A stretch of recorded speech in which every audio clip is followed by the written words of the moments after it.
জিলহজ মাসের প্রথম 10 দিনে গুরুত্বপূর্ণ 6টি আমল করুন, যা চাবেন তাই পাবেন। জীবনের সকল গুনাহ মাফ হবে, গায়েবী সাহায্য আসবে। জিলহজ মাসের প্রথম 10 দিনের বিশেষ ফজিলত আল্লাহ পাক রব্বুল আলামিন কালামুল্লাহ শরীফের মধ্যে বর্ণনা করেছেন এবং 10 রাতের ফজিলত আল্লাহ তাআলা বর্ণনা করেছেন। ওয়াল ফাজর ওয়া লায়ালিন আশর, শপথ ফজরের এবং শপথ 10 রাত্রির। 10 দিন এবং 10 রাত্রির শপথ দ্বারা এখানে জিলহজ্জের প্রথম দশককে বোঝানো হয়েছে। জিলহজ্জের প্রথম 10 দিনের ফজিলত অত্যন্ত বেশি। রমজানের পরেই সবচেয়ে ফজিলতপূর্ণ, বরকতপূর্ণ, মাহাত্ম্যপূর্ণ, তাৎপর্যপূর্ণ সময় হলো জিলহজ মাসের প্রথম 10 দিনের ফজিলত। এই 10 দিনের মধ্যে মুসলমানরা অত্যন্ত গুরুত্বপূর্ণ বিভিন্ন ধরনের আমল করে থাকেন আল্লাহ তাআলার নৈকট্য লাভের উদ্দেশ্যে। হাজী সাহেবরা আল্লাহ তাআলার দরবারে হজ করার উদ্দেশ্যে বিভিন্ন জায়গা থেকে মক্কার দিকে গিয়ে লাব্বাইক আল্লাহুম্মা লাব্বাইক লা শারিকা লাব্বাইক ইন্নাল হামদা ওয়ান নি'মাতা লাকা ওয়াল মুলক, অর্থাৎ আল্লাহ তাআলার দরবারে হাজিরা দিয়ে থাকেন। সামর্থ্যবান ব্যক্তিরা আল্লাহ তাআলার উদ্দেশ্যে কুরবানি করে থাকেন। অন্য অন্য ইবাদত করার ব্যাপারে আল্লাহ তাআলা উৎসাহ প্রদান করেছেন। রাসূলুল্লাহ সাল্লাল্লাহু আলাইহি সাল্লাম জিলহজ্জের প্রথম দশকের বিশেষ ফজিলত বর্ণনা করেছেন।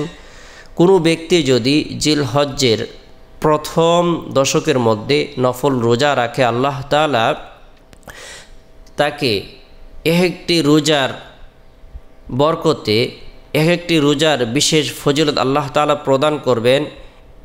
1 বছরের নফল রোজা রাখার সওয়াব প্রদান করবেন। সুবহানাল্লাহ। এক রাত্রির ইবাদত লাইলাতুল কদরের ন্যায় সওয়াব প্রদান করবেন। সুবহানাল্লাহ। রমজানের রোজার ন্যায় সওয়াব প্রদান করবেন। বরকতপূর্ণ এই দশকের মধ্যে আমরা প্রত্যেকে অন্য সময়ের তুলনায় অধিক পরিমাণে নফল ইবাদত বন্দেগী করার জন্য চেষ্টা করব। গুনাহ থেকে বিরত থাকার জন্য, গুনাহ থেকে বেঁচে থাকার জন্য চেষ্টা করব। আর সেটা তখনই সম্ভব হবে যখন আমরা নেক কাজ করার জন্য ব্যস্ত হয়ে পড়ব, নেক আমল করার জন্য ধাবিত হয়ে পড়ব। পারস্পরিক একজন আরেকজনকে নেক আমল করার ব্যাপারে দাওয়াত প্রদান করব, তখনই গুনাহ থেকে বেঁচে থাকা সম্ভব হবে। প্রথম দশকে আমরা গুরুত্বপূর্ণ 6টি আমল করার জন্য চেষ্টা করব। 1 নম্বর আমল হলো জিলহজ্জের প্রথম দশকে বেশি বেশি করে নফল রোজা রাখার জন্য চেষ্টা করব। বিশেষ করে আরাফার রোজা 9 জিলহজ্জের রোজাটি অবশ্যই রাখার জন্য চেষ্টা করব। এই রোজার বিশেষ ফজিলত হলো আল্লাহ তাআলা পূর্ববর্তী এবং পরবর্তী 1 বছরের গুনাহকে মাফ করে দেবেন। সুবহানাল্লাহ। এরপরে 2 নম্বর যে আমলটি আমরা গুরুত্ব সহকারে করব সেটি হলো অধিক পরিমাণে তাকবীরে তাশরিক পাঠ করব। আল্লাহু আকবার, আল্লাহু আকবার, লা ইলাহা ইল্লাল্লাহু, আল্লাহু আকবার, আল্লাহু আকবার, ওয়ালিল্লাহিল হামদ। আল্লাহ সবচেয়ে বড়, আল্লাহ সবচেয়ে বড়, আল্লাহ ছাড়া কোনো মাবুদ নাই, আল্লাহ সবচেয়ে বড় এবং সমস্ত প্রশংসা আল্লাহ তাআলার জন্য। ওয়ালিল্লাহিল হামদ, প্রশংসা কেবলমাত্র আল্লাহ তাআলার জন্যই। তাই আমরা এই তাকবীরে তাশরিকটি আস্তে আস্তে আমরা মৃদু আওয়াজে অধিক পরিমাণে পাঠ করার জন্য চেষ্টা করব। বিশেষ করে 9 জিলহজ্জের ফজর থেকে নিয়ে 12 তারিখের আসর পর্যন্ত আমরা এই আমলগুলো করার জন্য চেষ্টা করব। 9, 10, 11, 12 এই কয়েকদিন আমল করার জন্য চেষ্টা করব। নিয়মিতভাবে যদি আমরা এই তাকবীরে তাশরিকের আমল করে আল্লাহ পাক রব্বুল আলামিন অজস্র কল্যাণ প্রদান করবেন। এরপরে 3 নম্বর যে আমলটি আমরা করব সেটি হলো অধিক পরিমাণে আল্লাহর জিকির করব। লা ইলাহা ইল্লাল্লাহ, লা ইলাহা ইল্লাল্লাহ। আল্লাহ তাআলার নৈকট্য লাভের উদ্দেশ্যে কোনো ব্যক্তি যদি আল্লাহর জিকির করে, তাসবিহ, তাহলিল, দোয়া, দুরুদ, ওজিফা আমল করে, আল্লাহ পাক রব্বুল আলামিন তার অন্তরটাকে আলোকিত করে দেবেন। কাল কিয়ামতের দিন তাকে আরশের নিচে ছায়া প্রদান করবেন। সে হাসতে হাসতে জান্নাতে প্রবেশ করবে।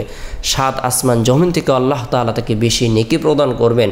পাহাড় পরিমাণ গুনাহ আল্লাহ তাআলা তাকে মাফ করে দিবেন।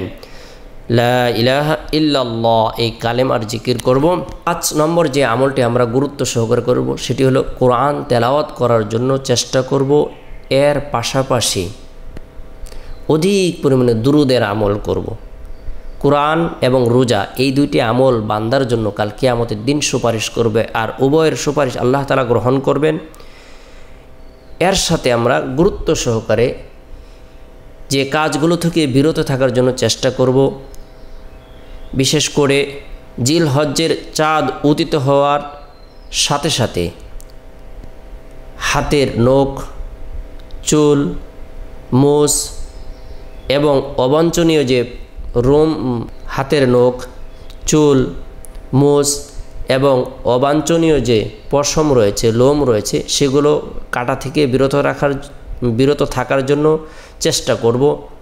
বিশেষ করে যারা কুরবানি দেওয়ার জন্য ইচ্ছা পোষণ করেছি, কুরবানির জন্য প্রস্তুতি গ্রহণ করব। 6 নম্বর যে আমলটি আমরা গুরুত্ব সহকারে করব সেটি হলো অধিক পরিমাণে রব্বুল আলামিনের দরবারে গুনাহ মাফের উদ্দেশ্যে, রিজিক বৃদ্ধির উদ্দেশ্যে, হায়াত বৃদ্ধির উদ্দেশ্যে, ধন দৌলত বৃদ্ধির উদ্দেশ্যে, শারীরিক সুস্থতা লাভের উদ্দেশ্যে রব্বুল আলামিনের দরবারে রুনাজারি করব, প্রার্থনা করব, দোয়া করব। নিজের জন্য, পরিবার পরিজনদের জন্য, জীবিতদের জন্য, মৃতদের জন্য, বিশ্ববাসীর জন্য অধিক পরিমাণে দোয়া করব। দোয়ার বরকতে আল্লাহ তাআলা আপনার আমার ভাগ্যকে পরিবর্তন করে দিবেন। আল্লাহ তাআলার দরবারে যা কিছু কামনা করব, বাসনা করব, আল্লাহ তাআলা তাই প্রদান করবেন। আল্লাহ পাক রব্বুল আলামিন আমাদের সকলকে জিলহজ্জের প্রথম দশকে ইবাদত বন্দেগী করার, গুনাহ থেকে বেঁচে থাকার তৌফিক দান করুক। আল্লাহ তাআলা সকলকে শারীরিক সুস্থতা দান করুক। সকলে ভালো থাকুন, সুস্থ থাকুন। সকলের সুস্বাস্থ্য কামনা করে শেষ